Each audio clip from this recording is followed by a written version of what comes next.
Hello teman-teman pecinta catur, welcome to my channel Mukas Chess Experience.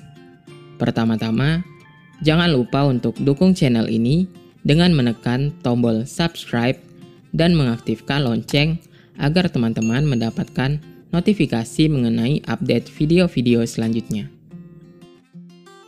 Pada video kali ini, kita akan kembali membahas salah satu partai pemain Indonesia di Olimpiade Catur Online 2020.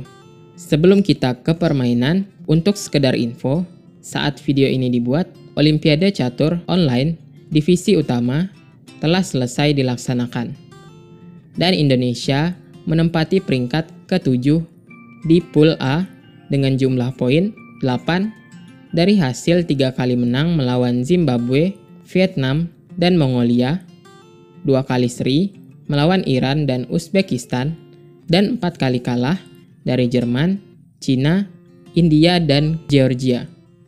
Baiklah, permainan yang akan kita ambil adalah permainan dari Grandmaster Susanto Megaranto melawan mantan juara dunia Viswanathan Anand di babak keempat, di mana Indonesia kalah dari India dengan skor 1,5-4,5. Walaupun kalah, pemain Indonesia sudah bermain dengan sangat baik.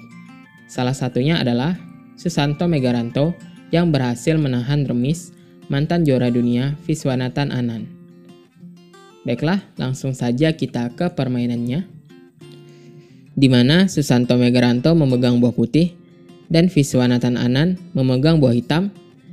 Dan Megaranto memainkan langkah pertama dengan pion ke D4, lalu dibalas oleh Anand dengan kuda ke F6, lalu kuda ke F3, pion ke D5, pion ke C4, pion ke E6.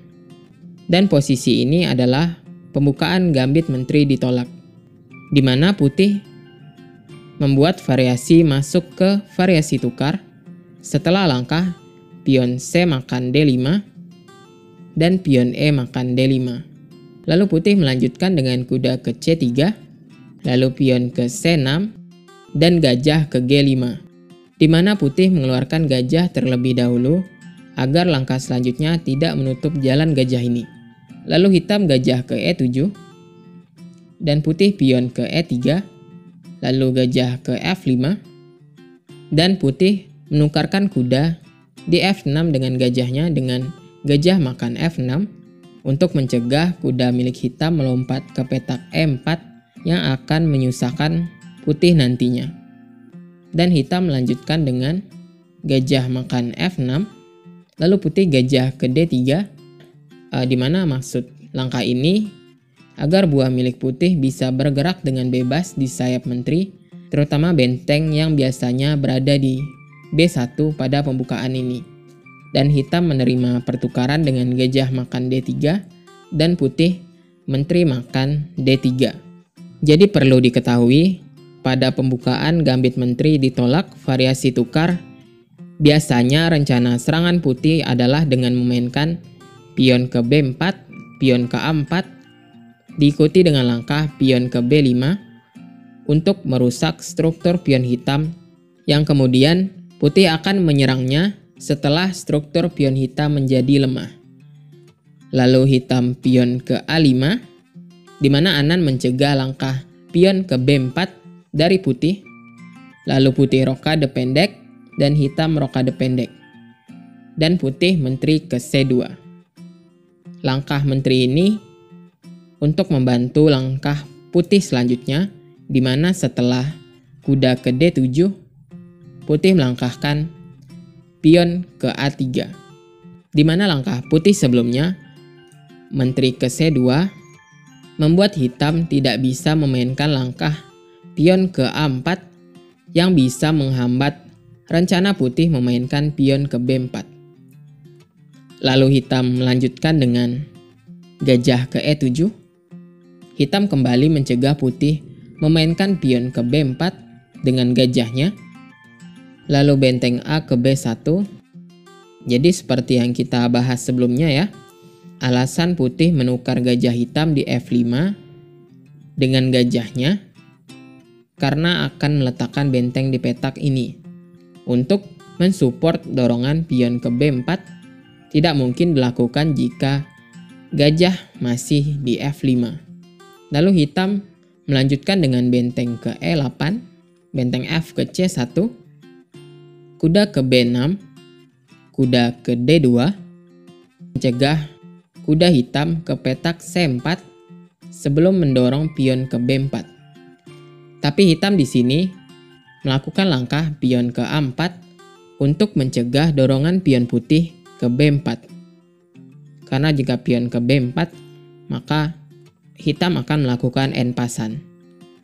Lalu putih benteng ke E1, hitam gajah ke F8, dan putih memutuskan untuk membongkar struktur pionnya dengan pion ke B3. Lalu hitam makan pion dan putih memakan pion dengan menteri. Di mana langkah ini sekaligus mengancam kuda yang ada di B6. Dan jika kuda hitam melarikan diri, maka putih akan makan pion yang ada di B7. Oleh karena itu hitam melangkahkan benteng ke A6 untuk menjaga kudanya yang ada di B6. Lalu putih pion ke A4 untuk menyelamatkan pionnya dari serangan gajah dan benteng. Lalu hitam benteng ke E7, hitam menjaga pion di B7 agar kuda di B6 bisa pindah ke petak yang lebih baik setelah langkah benteng ini. Lalu putih menteri ke C2 dan kuda ke C8, hitam memindahkan kudanya ke petak yang lebih baik. Putih kuda ke B3, di mana kuda putih ingin ke petak kuat yang ada di C5 di langkah selanjutnya, yang akan mengancam pion di B7 dan benteng di A6. Lalu hitam kuda ke D6, memajukan kuda sekaligus menjaga pion yang ada di B7. Putih kuda ke C5, mengancam benteng yang ada di A6. Lalu hitam benteng ke A7, putih kuda ke D3, hitam kuda ke C4, memajukan kuda dengan ancaman kuda ke A3, mengancam menteri dan benteng yang ada di B1. Lalu putih benteng ke C1, hitam benteng ke E8, membuka diagonal bagi gajahnya yang ada di F8, pion ke G3 dari putih untuk memberikan ruang bagi raja agar tidak terjadi skakmat di baris akhir. Lalu hitam gajah ke A3, benteng ke A1, gajah ke F8. Setelah berhasil mengganggu benteng milik putih, gajah hitam kembali ke tempatnya. Lalu putih benteng A ke D1, dan dari sinilah kedua belah pihak melakukan 3 langkah berulang yang mengakibatkan hasil menjadi remis. Di mana hitam melanjutkan dengan kuda ke D6, lalu benteng ke B1 dari putih, kuda ke C4, benteng B ke D1, kuda ke D6, benteng ke B1, kuda ke C4, dan benteng B ke D1. Dan permainan menjadi remis karena terjadi 3 kali langkah berulang. Di mana Anan sebagai pemegang buah hitam sepertinya tidak terlalu ingin memaksakan kemenangan di posisi seperti ini, karena jika hitam terlalu memaksakan kemenangan akan sangat berbahaya baginya.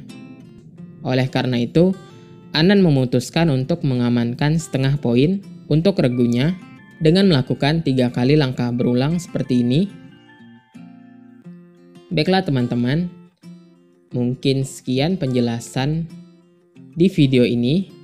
Jika kalian ingin melihat hasil lengkap dari Olimpiade Catur Online ini, saya akan menaruh link hasil seluruh pertandingan di deskripsi video. Baiklah, jika kalian suka video seperti ini, jangan lupa untuk like, komen, dan subscribe agar saya lebih bersemangat untuk membuat video-video selanjutnya. Jika ada salah kata, saya mohon maaf karena saya juga masih belajar di sini. Baiklah, thank you for watching dan sampai jumpa di video selanjutnya.